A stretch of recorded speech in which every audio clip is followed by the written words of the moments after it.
দর্শক এই মুহূর্তে আমাদের ৭১ স্টুডিওতে আছেন সাবেক footballer Zahid Hasan Emily. Zahid Hasan Emily, আপনাকে স্বাগত ৭১ খেলাযোগে। সেই সঙ্গে শুভ সকাল। আমাদের ফুটবলটা যেভাবে আসলে উঠছে, সেই সঙ্গে দেখলাম কোচদেরও একটা কিন্তু দারুণ প্রতিযোগিতা হচ্ছে। নিঃসন্দেহে আপনারও খুবই ভালো লাগছে, এর আগে কখনোই কিন্তু এমনটা দেখা যায়নি। শুভ সকাল, ধন্যবাদ আপনাকে।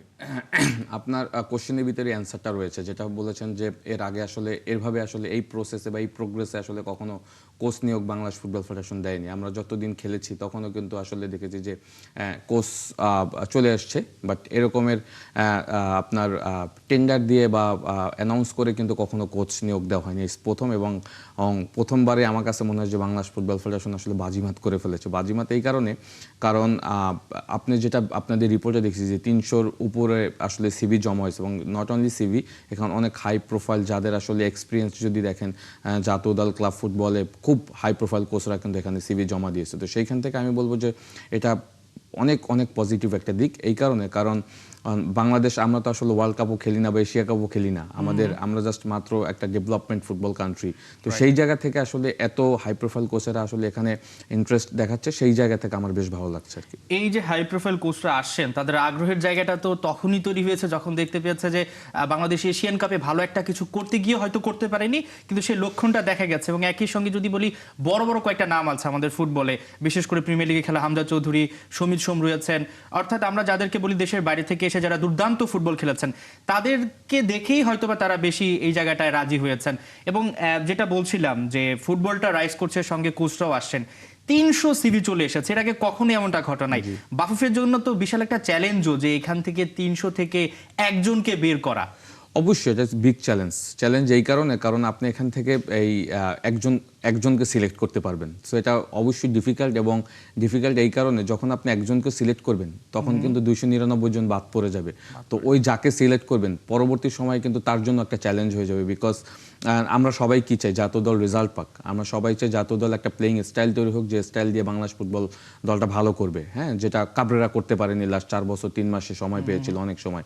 সেই সময়টা কিন্তু আসলে সে ভালো কিছু করে দেখাতে পারেনি। এখন যে কোচ হিসাবে আসবে তার জন্য চ্যালেঞ্জ, এবং যারা বাদ পড়ে যাবে তাদেরকে নিয়ে কিন্তু আবার এখানে একটা আলোচনা সমালোচনা হবে। But I hope Bangladesh football ফেডারেশনের যারা টেকনিক্যাল সাইডগুলি রয়েছে, টেকনিক্যাল যে দিকগুলি দেখবে, এমন একজন কোচকে সিলেক্ট করবে যে কিনা বাংলাদেশ দলের জন্য সুইটেবল এবং এই দলটাকে প্রপার হ্যান্ডেল করতে হবে। এবং ইটস ট্রু যে আপনি খুব ইম্পর্টেন্ট কথা বলেছেন, যে আমাদের দলের যে স্ট্রেংথ বিল্ড আপ হয়েছে সেই অনুযায়ী কিন্তু এখন দেখবেন যে এই কোচেরা কিন্তু এখানে ইন্টারেস্ট দেখাচ্ছে কোচিং করানোর জন্য, specially Hamza Dewan Chowdhury.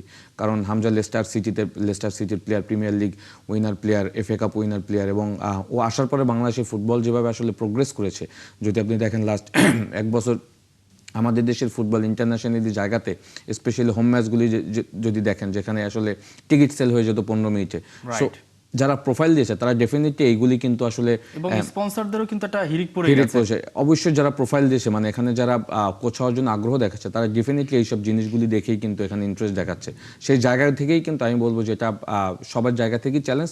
But চ্যালেঞ্জের থেকে মেইন ব্যাপার হলো যে আপনি এন্ড অফ দ্য ডে যদি এইটাকে একটা সাকসেসফুল জায়গায় নিয়ে যেতে চান বা নিয়ে যেতে পারেন, সেটাই হবে কিন্তু সব থেকে বড় সার্থকতা। সেটাই। এই যে যদি বাফুফের এই কমিটির কথা বলি, যে তাবিদ আওয়াল উনি প্রেসিডেন্ট হিসেবে আসার পর এর মধ্যে ১.৫ বছরের বেশি সময় হয়ে গেছে। কাবরেরারও ৪ বছরের একটা বেশি সময় তিনি বাংলাদেশে এসেছেন। তিনি যখন দায়িত্ব নেন তখন তার মাথায়ও এই ব্যাপারটা ছিল যে কোচ পরিবর্তন করতে হবে। তিনি বারবার সময় নিচ্ছিলেন এবং বলছিলেন ভালো একটা কিছু আসবে, চমক আসবে। এবং আমরা যেটা ভেবেছিলাম হয়তো বা তারা সরাসরি একজন কোচ নিয়োগ দিবেন। এই যে ৩০০টা সিভি আসলো, বাফুফেরও তো নিশ্চয়ই পছন্দের একটা তালিকা রয়েছে বা একটা শর্ট লিস্ট রয়েছে। আপনার কি মনে হয় যে ৩০০ জনের মধ্যে তো নিশ্চয়ই এরকম একটা চমক থাকতে পারে, যে কোনো কিছু না দেখে হয়তো বা দেখবে যে প্রথমে যে ওর মধ্যে তাদের পছন্দের কেউ আছেন কিনা, এবং সেখানে হয়তো বা তারা ডিরেক্ট ঢুকে যেতে পারেন। এবং সেই ক্ষেত্রে বাফুফের জন্য চ্যালেঞ্জটা কি হবে তাকে রাজি করানোর ক্ষেত্রে, যে বাজেট কোনো ইস্যু হবে কিনা, বা বাংলাদেশের যে সুযোগ সুবিধা এখন একটুটা পিছিয়ে রয়েছে, কোন জায়গাটা আসলে চ্যালেঞ্জ হবে বেশি?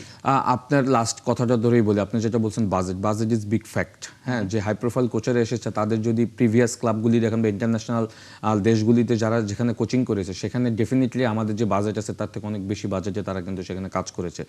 এবং এখানে দেখলাম যে হাঙ্গেরিকে আপনার ইউরোপে কোয়ালিফাই করার কোচও এখানে কিন্তু আসে, বিশ্বকাপে নিয়ে যাওয়ার কোচ রয়েছে। সো ডেফিনেটলি অবশ্যই তাদের বাজেট তো আমাদের এখানের যে বাজেট তার থেকে অনেক বেশি। So budget is big fact. আপনি চাইলেই কিন্তু অনেককে এখানে কোচ হিসাবে নিয়োগ দিতে পারবেন না, কারণ বাজেট লিমিটেশন আছে এখানে। তো সেইটাকে বিবেচনা করে কনসিডার করে কিন্তু আপনাকে কোচ নিয়োগ দিতে হবে। এখানে এমনও কোচ আসবে যাদের বাজেট হয়তো $50,000 বা তারও বেশি হতে পারে। সেই বাজেটটা আসলে আমাদের আছে কিনা সেটাও কিন্তু আপনাকে দেখতে হবে, কারণ এইটা বড় চ্যালেঞ্জ হয়ে দাঁড়াবে একটা সময়, আমি যেটা মনে করি। কারণ যারা হাই প্রোফাইল কোচ তার ডেফিনেটলি আমাদের এখানে যে বাজেট আছে সেই বাজেটে কিন্তু কাজ করার কোনো সুযোগ নেই, কারণ সবাই কিন্তু এন্ড অফ দ্য ডে তার একটা ফাইন্যান্সিয়াল বড় ব্যাকগ্রাউন্ড এবং এটা হেল্প সবাই নিয়ে এখানে কিন্তু কাজ করতে চাইবে। তো সেই জায়গাটা আমি বলবো যে একটা বড় চ্যালেঞ্জ হয়ে দাঁড়াবে বাজেটটা। এজন্য কি মনে হচ্ছে আপনার কাছে বাফুফের প্রেসিডেন্ট একটু সময় নিচ্ছিলেন যে সেই বাজেটটাও নিজেদের করে নেয়ার জন্য, এবং হয়তোবা বিভিন্ন জায়গায় তিনি কথা বলছিলেন স্পন্সরদের সঙ্গে, বা যে নতুন আমি যদি বলি নির্বাচনটাও হয়েছে সেখানেও একটা হয়তোবা প্রভাব রাখতে পারে, যে নতুন ক্রীড়া মন্ত্রণালয় গঠিত হয়েছে, সরকার গঠিত হয়েছে, আমিনুল হক এখানে একটা বড় ফ্যাক্টর হতে পারেন। সবকিছু মিলিয়ে কি একটা এই জন্য অপেক্ষা করছিলেন কিনা? হ্যাঁ, অবশ্যই আপনার এটা খুবই গুরুত্বপূর্ণ বিষয় যে আপনি দেখেন আমরা কাবরেরাকে নিয়ে অনেক আলোচনা সমালোচনা করেছি যে আপনার তাকে বাদ দেন না কেন, বাট বাদ দেওয়ার বাদ চাইলেই দিতে পারে না, তার একটা কন্ট্রাক্ট লিমিটেশন ছিল, তার একটা কন্ট্রাক্টের সময়সীমা ছিল। তো সেইটা যখন শেষ হয়েছে তখন কিন্তু বাংলাদেশ ফুটবল ফেডারেশন একটা আপনার টেন্ডার দিয়েছে যে আমরা নতুন কোচ নিয়োগ দেবো, এবং আমরা এটাও জানি যে তাবিদ ভাই is very dynamic person, football সম্পর্কে তার বিশেষ অনেক ভালো জ্ঞান রয়েছে। সুতরাং আমরা আসলে সাধারণ মানুষ বা যারা ফুটবল প্রেমী রয়েছে তারা তো চাই হুটহাট করে কোচ নিয়োগ দিলেই মনে হয় সবকিছু সমাধান হবে না, একটা প্রসেস রয়েছে। সেই প্রসেসের ভিতর থেকেই কিন্তু বাংলাদেশ ফুটবল ফেডারেশন যাচ্ছে, এটা খুবই ভালো দিক। এবং আপনি যেটা বলেছেন যে আমাদের কিন্তু স্পোর্টস মিনিস্ট্রি কিন্তু এখন প্রত্যেকটা ইভেন্টেই প্রত্যেকটা স্পোর্টসকে যেভাবে সাপোর্ট দিচ্ছে, আই হোপ আমাদের বাংলাদেশ ফুটবল ফেডারেশন বড় সাপোর্ট দিবে, এবং আমিনুল ভাই কিন্তু অলরেডি সেই জায়গাগুলি নিয়ে কিন্তু কাজ করছে।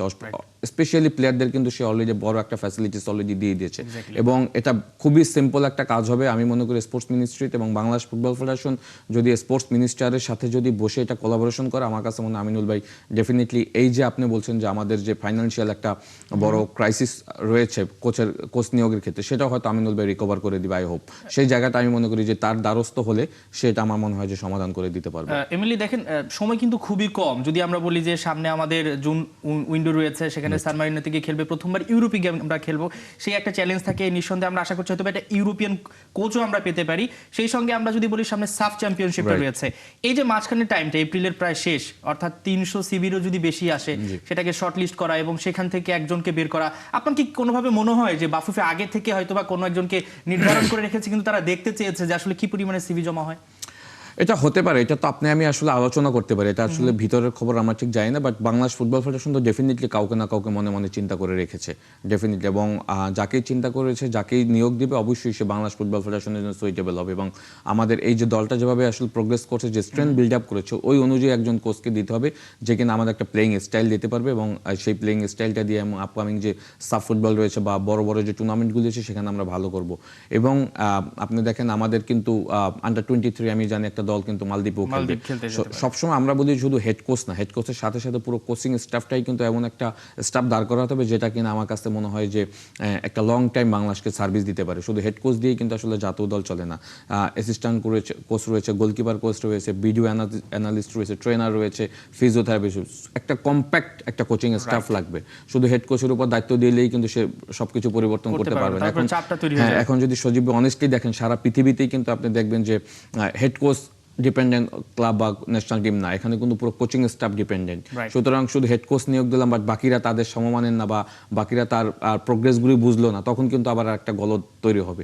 সুতরাং কোচিং স্টাফটা এমনভাবে আপনাকে তৈরি করতে হবে যেটা কিনা লং টার্মে একটা বাংলাদেশ জাতীয় দলকে একটা বড় সার্ভিস দিতে পারবে। সুতরাং পুরো প্যানেলটাকেই আপনাকে স্ট্রং করতে হবে। নিঃসন্দেহে আমরা যদি একটু কাবরেরার ইস্যুতে আসি, যে তার বিদায়টা অনেকটা নিশ্চিত হয়ে গেছে, ফুটবলাররাও কিছুটা হলো সাহস পাচ্ছেন। আমরা দেখতে পাচ্ছি যে ইদানিং তারা সাহসের সঙ্গে অনেক কথা বলছেন, যে এই ঘটনাগুলো হয়তো বা ঘটছে তারা কখনো মুখ ফুটে বলতে পারেননি, ক্লাব পর্যায় থেকে শুরু করে ন্যাশনাল টিম পর্যন্ত। এই যে নতুন কোচ আসবে তার জন্য যেমন চ্যালেঞ্জ থাকবে, ফুটবলাররা নতুন করে সাহস পাচ্ছে, এটাও তো আমাদের ফুটবল ডেভেলপ হওয়ার জন্য একটা বড় ব্যাপার। এবং কোচ যখন আসবেন তখন তো তিনি তার নিজের মতো করে সব ঢেলে সাজাবেন। তিনি আসলে বাংলাদেশের প্রেক্ষাপটে কি কি শর্ত জুড়ে দিতে পারেন, এবং কাবরেরা সম্পর্কে আমরা দেখতে পাচ্ছি অনেক ধরনের কথা আসছে, কি বলবেন? দেখেন, মেইন ব্যাপার হলো যে মাঠে আপনি কীরকম পারফরমেন্স করবেন, আপনার কি রিসোর্স রয়েছে সেইগুলিকে আপনি মাঠে কীভাবে ইমপ্লিমেন্ট করতে পারবেন। আপনি যখন 23 জন স্কোয়াড বা 30 জন স্কোয়াড থাকবে, সেখানে আপনার স্টার্টিং 11 কীভাবে আপনি চুজ করবেন, আপনার প্লেয়ার সিলেকশন পারফেক্ট থাকবে কিনা, ভালো প্লেয়াররা বাদ পড়ে গেল কিনা, ইভেনচুয়ালি ভালো প্লেয়ারদের পারফরমেন্স করতে কোন কোন টেকনিক্যাল জায়গাগুলো ইমপ্রুভ করতে হবে, সেইগুলি যদি কোচ ধরতে পারে, সেটা হলো কিন্তু কোচের বড় সার্থকতা। একজন প্লেয়ার হয়তো ভিতরের দিকে ঢুকতে পছন্দ করে, সে ওইটা করতে পারছে কিনা প্রপারলি, সেইটা যদি কোচ প্রপারলি দেখাই দিতে পারে, তখনই কিন্তু কোচ হিসাবে তাকে আপনি সাকসেস বলতে পারবেন। কাবরেরা যেটা আমি দেখেছি যে কাবরেরা অনেক প্লেয়ারের পারফরমেন্স আসলে বের করতে পারেনি 100%, হ্যাঁ, এবং ইভেনচুয়ালি অনেক ভালো প্লেয়াররা বাদ পড়ে গিয়েছে। লাইক গোলকিপার জিগোর কথাই যদি বলি, এই ধরনের কিন্তু অসাধারণ প্লেয়াররা কিন্তু দলের সুযোগ পায়নি। একজন স্ট্রাইকার আমরা এখন পর্যন্ত আমাদের জাতীয় দলে নেই। জীবন ছিল, জীবনকেও কিন্তু সে বাদ দিয়ে দেশের পর আর কিন্তু সে কখনো জাতীয় দলে নেয়নি। সুতরাং আমার কথা হচ্ছে যে ভালো প্লেয়াররা যখন অ্যাবসেন্স না থাকে, অ্যাট দ্য সেম টাইম একজন ভালো প্লেয়ারের যে গুণাবলীগুলি রয়েছে সেইগুলিকে আরও কীভাবে টেকনিক্যালি ইমপ্রুভ করা যায়, সেইগুলি হলো কিন্তু একজন কোচের মেন কাজ। সেইগুলি যদি প্রপার করতে পারে, আমার কাছে মনে হয় যে ওই কোচ এখানে এসে সাকসেস হবে। বিকজ আমাদের এখানে অনেক প্লেয়ার আছে যারা হয়তো তাদের প্লেয়িং সেন্স বলেন বা প্লেয়িং স্টাইল বলেন, সেখানে আরও কিছু পরিবর্তন আনলে হয়তো তাদের খেলা আরও ডেভেলপ হবে। সেইগুলি নিয়ে যদি কাজ করে ইমপ্রুভমেন্ট আনতে পারে, তখনই কিন্তু আপনার সাকসেসের জায়গাটা তৈরি হবে। নিঃসন্দেহে আমরা যদি বলি যে কোচ যে আসবেন তার সঙ্গে একটা হয়তো বা চুক্তি হবে, লম্বা একটা চুক্তি হতে পারে, এবং সেই চুক্তিটা আসলে কতদিনের হতে পারে? কারণ আমরা তো এখন স্বপ্ন দেখি বিশ্বকাপ খেলার। আমরা এমনও দেখেছি এবারে যে 48টা দল বিশ্বকাপ খেলছে, সেখানে এমন এমন দলের কোচ হিসেবে এসেছেন যারা 1.5 বছরে একটা দলকে বিশ্বকাপে নিয়ে গেছেন। আমরা যদি হাইতির কথা বলি, 52 বছর পর তারা বিশ্বকাপ খেলছে। সেই দেশটা একেবারে যদি বলি যে খুব খারাপ একটা অবস্থা ছিল, নিজেরাই দেশের প্র্যাকটিস করতে পারেনি, কোচ ভিডিও কলে অনেক সময় প্র্যাকটিস করিয়েছেন অর্থাৎ। এবং সেই সঙ্গে আমরা দেখেছি তিনি আসলে প্রবাসী ফুটবলারদেরও নিয়ে এসেছেন। কোচের একটা ক্ষুধা থাকতে হবে। সো আপনার কি মনে হচ্ছে যে আমাদের আসলে কি শুধুমাত্র কোচ নিয়োগ দিলাম ব্যাপারটা এরকম, নাকি আমরা আসলে এখন বিশ্বকাপ খেলবো কিভাবে বা এশিয়ান কাপ খেলবো কিভাবে, সেভাবে টার্গেট নিয়ে আগানো উচিত? অবশ্যই টার্গেট থাকতে হবে। আপনি কোচকে নিয়োগ দিচ্ছেন, দ্যাট মিনস আপনার সামনে কি কি আপনার অ্যাসাইনমেন্ট আছে, সেগুলির উপর ডিপেন্ড করে কিন্তু কোচ নিয়োগ দেবে। এবং আপনি যেটা বলছেন ট্রু, যে কত বছরের জন্য কোচের কন্ট্রাক্ট হবে, এবং সেই কন্ট্রাক্টের ভিতরে আসলে কোচের মেইন মানে প্ল্যানগুলি কি থাকবে, কোন কোন টুর্নামেন্টগুলিতে সে ভালো করবে বা কোন কোন টুর্নামেন্টগুলি সে পার্টিসিপেট করে, এভাবে এটা নির্ধারণ করেই কিন্তু আপনি কোচকে নিয়োগ দেবেন।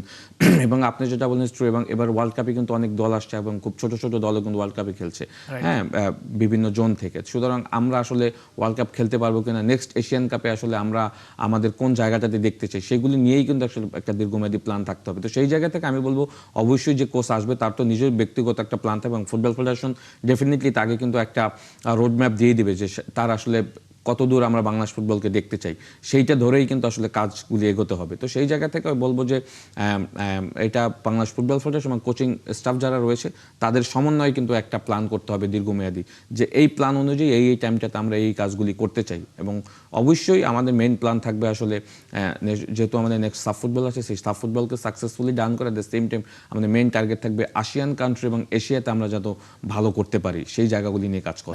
নিঃসন্দেহে কোচ যখন আসবেন, আমরা এর আগে যদি নারীদের ক্ষেত্রে দেখি যে প্রথম পর্যায়ে তার বেশ সমস্যা হয়েছিল। পিটার বাটলারের কথা যদি আমরা বলি যে তিনি এখন একটা সফলতা এনে দিয়েছেন, কিন্তু তিনি যখন এসেছেন তখন অনেক সিনিয়র ফুটবলাররা আন্দোলন করেছে। এই ধরনের কোনো সিনারিও কি পুরুষদের ক্ষেত্রে দেখা যেতে পারে কিনা? কোনোভাবে কি মনে হচ্ছে যে সিনিয়র ফুটবলারদের এসে তিনি সরিয়ে দিবেন, বা এই ধরনের যে নিজে মানে ফ্রি লাইসেন্স যে ব্যাপারটা রয়েছে সেটা তিনি চাইতে গেলে অনেক কিছু হতে পারে? দেখেন, কোচ যখন আপনি তাকে হেড কোচ হিসেবে দায়িত্ব দেবেন, তখন সম্পূর্ণ কিন্তু তার উপর ডিপেন্ড করবে সে কীভাবে কোচিং দল মানে দলটা কীভাবে পরিচালনা করবে। সেখানে কিন্তু আপনি আমি বা বাংলাদেশ ফুটবল ফেডারেশনে কেউ ইন্টারফেয়ার করতে পারে না, সারা পৃথিবীতেই করে না। Coach the main man. তো সেইখান থেকে অবশ্যই সে যদি তার কাছে যাদেরকে মনে হবে যে এই দলের জন্য সুইটেবল, এই দলের জন্য সবাই যারা যারা কাজ করতে পারবে, তারাই কিন্তু আসলে তাদেরকে নিয়ে কাজ করবে। তো সেখানে আসলে সিনিয়র প্লেয়ার বা জুনিয়র প্লেয়ার বা পারফর্ম করা প্লেয়ারকে বাদ পড়বে বা কে দলের ভিতরে ঢুকবে, সেটা কিন্তু ডিপেন্ড করবে কোচিং স্টাফের উপর। তো সেইখান থেকে এই মুহূর্তে এটা বলা কোচিং। এবং আপনি যেটা বলেছেন যে পিটার বাটলারের কথা, পিটার বাটলার ডেফিনেটলি সে যদি মেয়েদের সিনিয়র প্লেয়ারদেরকে বাদও দেয়, সে কিন্তু যে দলটাকে নিয়ে কাজ করেছে তাদের কিন্তু সে সাকসেস দিয়েছে। মেইন কথাটা হলো আপনি সাকসেস দিতে পেরেছেন কিনা। সেখানে যদি আপনি আপনার মতো করে দল সাজিয়ে যদি সে সাকসেস দেন, তখন কিন্তু আপনার কোশ্চেনগুলো আসবে না কে বাদ পড়লো বা কে দলে ঢুকলো। মেন ব্যাপারটা হলো কিন্তু success is the important thing. So সেইখানে আমি বলবো যে কনসিডারেশন ওইটাই রাখতে হবে। আমরা আসলে খুব ভালো একজন কোচ আশা করছি, হাই প্রোফাইল কোচই আসবে, বাফুফে হয়তো বা সেদিকে আগাচ্ছে। একটু ছোট্ট করে জানতে চাই, বাংলাদেশের ফুটবল সমর্থকদের জন্য একটু মন খারাপের রাতই কেটেছে। লেস্টার সিটি সেই প্রিমিয়ার লিগ 2016 সালে তারা চ্যাম্পিয়ন হয়, সেখান থেকে তারা সেকেন্ড যেটা বলি আমরা যে চ্যাম্পিয়নশিপ, তারপর এখন চলে গেল থার্ড টায়ারে। হামজার জন্য আসলে খুব বাজে একটা সময় যাচ্ছে। টু বি অনেস্ট আমি নিজেও আমার খুবই মন খারাপ, কারণ হামজা আসলে আমাদের ফুটবলের একজন আশীর্বাদ আমি বলবো। আমাদের এখানে আসার পরে আমাদের ফুটবলে যে প্রোগ্রেস তৈরি হয়েছে, যেভাবে আমরা আসলে এগোচ্ছি ফুটবলে, সেটা জায়গা থেকে তো হামজাকে আমরা সবসময় দেখতে চাই একদম উপরের সারির জায়গাতে খেলুক। আমরা সবসময় এখনও বলি আমরা ইংলিশ প্রিমিয়ার লিগের প্লেয়ার, রাইট? তো সেখান থেকে তো সে এখন থার্ড টায়ারে চলে গেছে তার লেস্টার সিটি, সেটা তো আসলে আমাদের জন্য খুবই দুঃখজনক। লাস্ট নাইট আপনি দেখেন হাল সিটির সাথে ম্যাচটা জিতলেও কিন্তু তাদের একটা সুযোগ থাকতো, সেখানে 2-2 গোলের ড্র হয়ে কিন্তু অলরেডি রেলিগেটেড হয়ে গেছে। এবং থার্ড টায়ারে হামজা দেওয়ান চৌধুরীর মতো প্লেয়ার খেলবে, এটা তো আসলে আমরা যারা বাংলাদেশি রয়েছে সেটা তো আসলে চিন্তা করতে পারি না। আই হোপ সে হয়তো সে নিজেও অনেক কষ্ট পেয়েছে, এবং আমি ভিডিওটা দেখেছিলাম, সে কাঁদতেছিল। তো সেই জায়গা থেকে আসলে এখন প্রফেশনাল প্লেয়ার, আসলে আপনাকে সবকিছু মেনে নিতে হবে। বাট আমার কাছে মনে হয় যে হামজার হয়তো যে এজেন্ট রয়েছে বা তাকে নিয়ে যারা কাজ করে, তারা হয়তো তার বেটারমেন্টের জন্য হয়তো অন্য ফিউচার দিক থেকে অন্য কিছু ভাববে, ক্লাব চেঞ্জ বা আমি জানি না তার কন্ট্রাক্ট আসলে লেস্টার সিটিতে কতদিন রয়েছে। বাট এটা টু বি অনেস্ট যে লেস্টার সিটি থার্ড টায়ারে খেলবে, হামজা থার্ড টায়ারে খেলবে, এটা এই জায়গা থেকে আসলে আমার জন্য মানতে কষ্ট হচ্ছে। আমাদের আসলে যে গর্বের জায়গাটা ছিল, এখনো গর্বের জায়গাটা আছে, অবশ্যই সারা জীবন থাকবে, কিন্তু এই জায়গাটা এখন যদি বলি যে যাদের আসলে এই ধরনের কোনো প্লেয়ার নেই, যে যারা কখনো প্রিমিয়ার লিগে খেলা প্লেয়ার, তারা হয়তো বা এটা নিয়ে একটু সমালোচনা করতে পারে অন্যান্য দেশগুলো, যে তোমাদের প্লেয়ার তো এখন থার্ড টায়ারে নেমে গেছে। এই বিষয়টাকে আসলে কিভাবে নেবেন? না, অল আর ডিপেন্ডস অন আপনি মাঠে পারফরমেন্স কেমন করলেন। আপনি জাতীয় দলে যদি দেখেন, হামজার পারফরমেন্স কিন্তু অনিবার্য, হ্যাঁ, সব থেকে বেটার পারফরমেন্স করেছে, এবং যে কন্ট্রিবিউশন হামজা বাংলাদেশ দলের জন্য দেখিয়েছে সেটা তো আনবিলিভেবল। তো সেই জায়গা থেকে আসলে মানুষ অনেকে হয়তো আপনি যেটা বলছেন ট্রু, আমি আপনার সাথে একমত যে অনেকে হয়তো বলবে যে প্রিমিয়ার লিগের প্লেয়ার এখন থার্ড টায়ারে খেলবে। এটা হয়তো আমাদের বাংলাদেশি কখনো কেউ বলবে না, এটা হয়তো ইন্ডিয়া বা বাইরের কান্ট্রি হয়তো আলোচনা সমালোচনা, বাট ওইটা আমি ওইভাবে নিচ্ছি না। আমি নিচ্ছি যে হামজার বেটারমেন্টের জন্য হয়তো হামজা এখন নিজেকে আসলে কিভাবে তৈরি করবে এবং সে আসলে নিজেকে কোন জায়গায় দেখতে চায়, সেটা হলো মেইন ব্যাপার। তার এজেন্ট আসলে কি করবে এখন, আসলে সে থার্ড টায়ারে খেলবে কিনা, বা সে চ্যাম্পিয়নশিপ লিগের কোনো দলে যাবে, বা প্রিমিয়ার লিগে যদি সে খেলার সুযোগ পায়, সেটা নিয়ে হয়তো কাজ করবে। আর যদি তার কন্ট্রাক্ট অনেকদিন থাকে, লেস্টার সিটিতে খেলে সে আবার চ্যাম্পিয়নশিপ লিগে আসবে, আবার প্রিমিয়ার লিগ খেলবে, সময় রয়েছে। হামজার তো আসলে কেরিয়ার শেষ হয়ে যায়নি, নিঃসন্দেহে ক্যারিয়ার শেষ হয়ে যায়নি। হামজা আবারও কামব্যাক করবে, লেস্টারও কামব্যাক করবে, সেই সঙ্গে বাফুফে দুর্দান্ত একটা কামব্যাক এই জায়গাটা করবে, যে দারুণ একজন কোচ আমাদেরকে উপহার দিবে, এবং আমরা সেই কোচকে নিয়ে ভালো ভালো আলোচনা করব। এমনি আপনাকে অসংখ্য ধন্যবাদ আমাদের সঙ্গে যুক্ত হওয়ার জন্য। দর্শক, আমরা